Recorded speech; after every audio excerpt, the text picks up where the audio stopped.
নমস্কার বন্ধুরা, PPD easy কুকিংয়ে আপনাদের সকলকে স্বাগত। মাঝে মধ্যে একটু ভিন্ন ধরনের রান্না খেতে বেশ ভালোই লাগে, তাই আজকে নিয়ে এসেছি চিংড়ি মাছের নতুন একটি রেসিপি। আমার আজকের রেসিপি চিংড়ির রেজালা। চিকেন রেজালা বা ফিশ রেজালা আমরা অনেকেই খেয়েছি, তবে চিংড়ি মাছ দিয়ে যে সুস্বাদু এই রেজালা বানানো যায় তা হয়তো অনেকেই জানেন না। এই চিংড়ির রেজালা গরম ভাত, ফ্রাইড রাইস, পোলাও সব কিছুর সঙ্গেই খুবই ভালো লাগে। নতুন একটা রান্না, আশা করছি আপনাদের ভালো লাগবে। ভালো লাগলে লাইক, কমেন্ট, শেয়ার করবেন আর চ্যানেলটাকে সাবস্ক্রাইব করে পাশে থাকবেন। রেসিপিটা শুরু করি।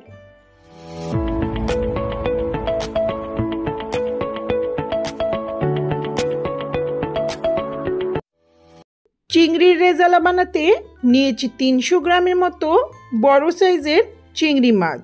আমি খোলা সমেত রান্নাটা করব, চাইলে খোলা ছাড়াই রান্নাটা করতে পারেন।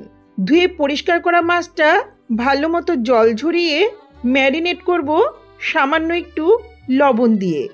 আমি রান্নাটা সাদাই করব, তাই হলুদের ব্যবহার করছি না। চিংড়ি মাছ কী করে কাটতে হয় তার ভিডিও আমি আগের অনেকগুলো রেসিপিতেই শেয়ার করেছি। এটা মাখা হলে এক পাশে রেখে চলে যাচ্ছি নেক্সট প্রিপারেশনে। একটা ব্লেন্ডিং জারে দিচ্ছি একটা ছোট সাইজের স্লাইস করা পেঁয়াজ, 2-3 কোয়া রসুন, 1-2 ইঞ্চি মতো আদা আর কিছু কাঁচা লঙ্কা। এখানে 1 টেবিল স্পুন মগজদানা আর 7-8টা মতো কাজু বাদাম দিয়ে দিচ্ছি। 3-4 টেবিল স্পুনের মতো টক দই। এর একটা মিহি পেস্ট বানিয়ে নেব। বাকি উপকরণগুলো রান্নাটা করতে করতেই বলে দেব। এখন গ্যাসে একটা কড়াই বসিয়ে 3-4 টেবিল স্পুনের মতো সর্ষের তেল ভালো করে গরম করে নিচ্ছি। চাইলে সাদা তেলেও রান্নাটা করা যাবে। তেল ভালো করে গরম হলে গ্যাসের ফ্লেমটা লোতে রেখে ম্যারিনেট করা চিংড়ি মাছগুলো দিয়ে দিচ্ছি। চাইলে মাছটা না ভেজেও রান্নাটা করা যায়। আমি এখানে চিংড়ি মাছগুলোকে খুব কম সময়, সব মিলে প্রায় 2 মিনিটের মতো মিডিয়াম ফ্লেমে উল্টে পাল্টে ভেজে নেব।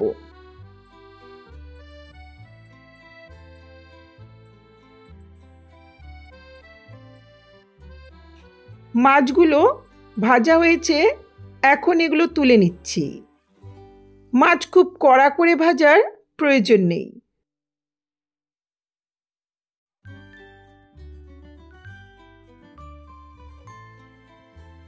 এখন কড়াইয়ের অবশিষ্ট তেলে ফোড়ন দিচ্ছি 3-4টে লবঙ্গ, 1/4 টিস্পুন গোলমরিচ, 3টে ফাটানো এলাচ, 2 ইঞ্চি দারচিনি, হাফ জয়িত্রী ফুল, 2টো তেজপাতা, একটা শুকনো লঙ্কা। ফোড়নটাকে কয়েক সেকেন্ড ভেজে নেব। ফোড়ন ভাজা সুন্দর গন্ধ বেরোলে এখন এতে 1 টেবিল স্পুনের মতো গাওয়া ঘি দিচ্ছি। রেজালা রান্নায় সামান্য একটু ঘি দিলে স্বাদটা ভালো হয়। ঘিটা মেল্ট হয়ে গেলে এখন যে পেস্টটা বানিয়েছিলাম সেটা দিয়ে দিচ্ছি। রান্নাটাতে খুব বেশি পেঁয়াজ রসুন বেটে দেওয়ার প্রয়োজন নেই। অল্প করে পেঁয়াজ রসুন দিলেই রান্নার স্বাদটা বেশি ভালো লাগবে।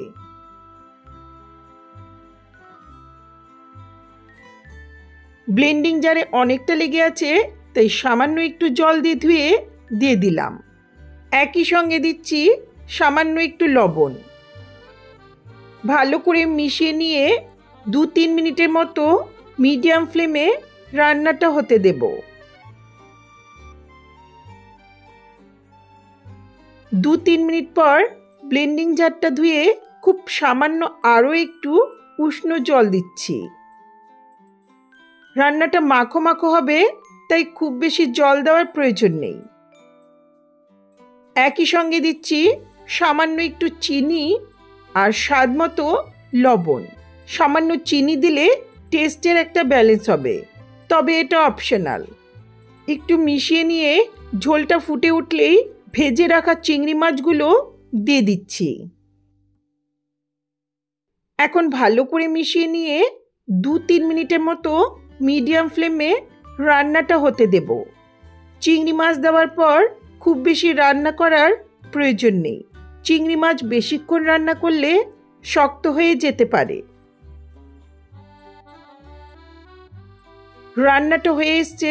এখন সবশেষে দিচ্ছি 1/2 টিস্পুনের মতো গরম মশলার গুঁড়ো। এই গরম মশলাতে শুধু এলাচ আর দারচিনিটাই ব্যবহার হয়েছে। চাইলে সবশেষে কয়েকটা চেরা কাঁচা লঙ্কাও দিতে পারেন। আর রান্না করার প্রয়োজন নেই। ভালো করে একটু মিশিয়ে নিয়ে ঢাকা দিয়ে কিছুক্ষণ স্ট্যান্ডিং টাইমে রেখে দেব।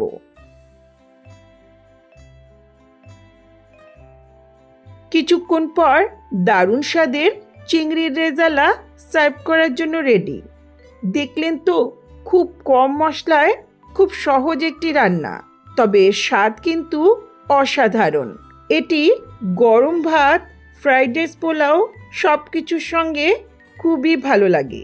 তাহলে যখনই মন চাইবে খুব কম সময় এই চিংড়ির রেজালাটা অবশ্যই বানিয়ে নেবেন।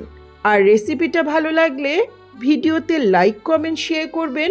চ্যানেলটাকে সাবস্ক্রাইব করে পাশে থাকা বেল আইকনটা অবশ্যই প্রেস করবেন, যাতে আমার ভিডিওর নোটিফিকেশনগুলি আপনাদের কাছে সহজেই পৌঁছে যায়। ধন্যবাদ।